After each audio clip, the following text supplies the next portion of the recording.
Hey everybody, Mrs. Bixler here, and we are going to talk today about working with polynomials. So polynomial is a word we've only sort of talked about briefly because we've talked about smaller pieces of polynomials. So I want to first talk about those smaller pieces. So remember how we talked about monomials. So the definition of a monomial was a number or a variable or the product of a number and a variable. So an example of a monomial would be something like 2x. And if I took 2x and I added 3y to it, we have two monomials. This is called a binomial because we have two of them. And then if I added, I don't know, a 5 to it, I have now just created a trinomial because there are three terms. So if I took that trinomial, I'm going to switch it over a little bit. And if I took that trinomial and I added another 3x plus 5y. So I just added a binomial to my trinomial. This is pretty straightforward, right? Kind of snoozy. So the way we would attack this is we would just look for our like terms. So I have 2x and 3x. That gives me 5x. And then I have 3y and 5y. That gives me 8y. And then I've got my 5, womp womp, all alone, no one to hang out with, just standing there. So I took my trinomial, I took my binomial, and I added them up, and I got another trinomial, which is cool. A side note, so a monomial is just one term, a binomial is two terms, a trinomial is three terms. We don't really have anything special for something with four terms or five terms or six terms. We just call those polynomials. Now, technically, a binomial and a trinomial are also considered polynomials because there's just more than one monomial. So a binomial and a trinomial are just specific types of polynomials. So that's just something to keep in mind. So if I took two binomials here, x plus 5 and x plus 10, and I added them together, this actually winds up being, again, kind of snoozy. So these parentheses aren't doing anything here. So I can just rewrite this problem like this. And then looky-loo, it's just like the last problem we did. I've got a little x, I've got a little x, I've got two x's, and then I've got my 5 and I've got my 10, and so I get 15.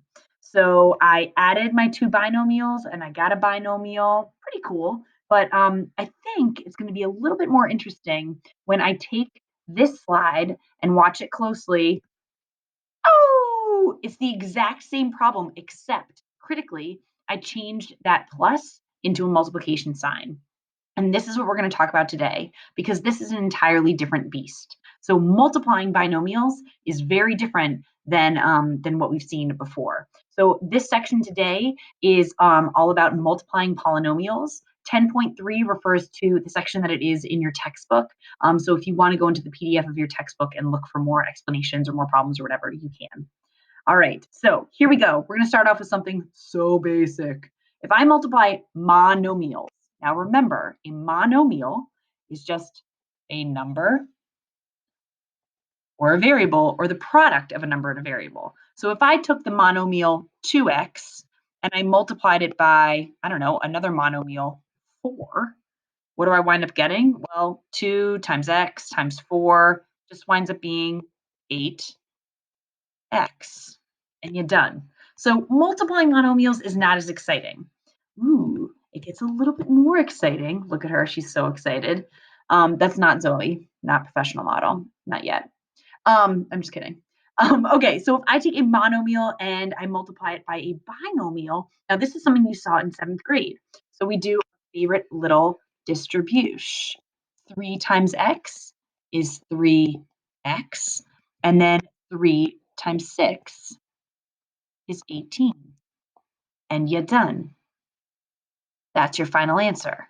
It gets a little bit more exciting when we've got an x on the outside and an x on the inside. So remember this from working with a ZPP. So x times x is x squared, and then x times 6 is 6x. So a little bit more exciting, but we're comfortable with this. So monomial times monomial, easy. Monomial times binomial, a little bit more exciting, but I think we've got it. Here's when you're really going to freak. Ah! If we take a binomial and multiply it by another binomial, that's when things get exciting. So let's say I did, I don't know, x plus 7 times x plus 4. I want you to pause the video for a second and I want you to guess what you would do here. All right, we are back. So, did you have the idea that maybe you would do some sort of distribution? And if you're sitting there being like, no, that's okay. We are in a judgment free zone. So, you do actually distribute here. So, in the same way that we multiplied a monomial times everything in the binomial, we're going to do the same thing here. I'm going to take this x and multiply it by this x and multiply it by this 4. And I'm going to take this 7 and I'm going to multiply it by this x, and I'm going to multiply it by this 4. Now, it's kind of cool. I don't know. But what we really like in math is we like fun ways for you to remember things. We went to prom, we let our children go, etc. Now, this is something that is wildly accepted, widely accepted by math teachers across the nation, maybe across the world. So it is a method called FOIL. And what FOIL stands for is first, outer, inner, and last. And so when we multiply our first two terms together, you're looking at the first two terms in the binomial. So that would be x times x. So x times x is x squared. Our outer two terms stand for the two terms on the outside of our binomials. So x times 6, which is 6x. Our I stands for our inner two terms, so 3 and x, which is 3x. And our L stands for our last two terms, so 3 times 6, which is 18. And if we were to write all these out, I'd get x squared plus 6x plus 3x plus 18. So all I did was just take that stuff and write it horizontally. And then I would look at my like terms. So I get x squared plus 9x plus 18. That is how you FOIL. Don't worry, we'll do some more. So let's try this one. So again, I'm going to do my first, my outer, my inner, and my last. So first two terms is x times 2x. So x times 2x is going to be 2x squared. O is for my outer two terms, so x times 1, which is 1x. I is for my inner two terms, so 2 times 2x, which is 4x. And L stands for my last two terms, so 2 times 1, which is 2. Combining like terms here, boom, boom, boom, I get 2x squared plus 5x plus dose, and you're done. Okay, so I'm going to scooch ahead to this one. There are negatives here, but go ahead and pause the video, watch out for the negatives, and then come back and let's see how you do. All right, we're back. So let's try this guy. So I'm going to start off with my F.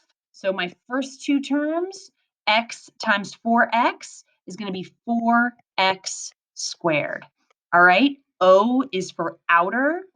So x times -6, careful, is going to be a -6x. My I is for my inner two terms, so careful here. It's -2 times 4x, which is a -8x. And then L is for my last two terms, -2 times -6, which is a +12. If you combine your like terms here, you get 4 x squared. -6 minus 8 more is -14x, and then plus 12. How'd you do? Did you crush it? You crushed it! Awesome. All right. Now I have great, great, great news. This is our last little problem. So prior to this moment, when you saw problems like this, you said that this was cannot be simplified for now, CBS FN. Um, that's not widely accepted. That's like a made up thing. So CBS for now. This actually is not CBS because remember when we were working with our distribution problems with the exponent rules, we had a times b to the fifth. We would do a to the fifth times b to the fifth. And I told you if I give you a problem like this, right, a plus b squared, that is not equal to a squared plus b squared. Not equal to, not equal to. No, no, no. Because you cannot distribute the the square over addition or subtraction. But now you know how to do this. Because whenever you square something, you write it twice and you multiply. So x plus 5 times x plus 5. Wait a second. This is just a foiling problem. You now know how to do this.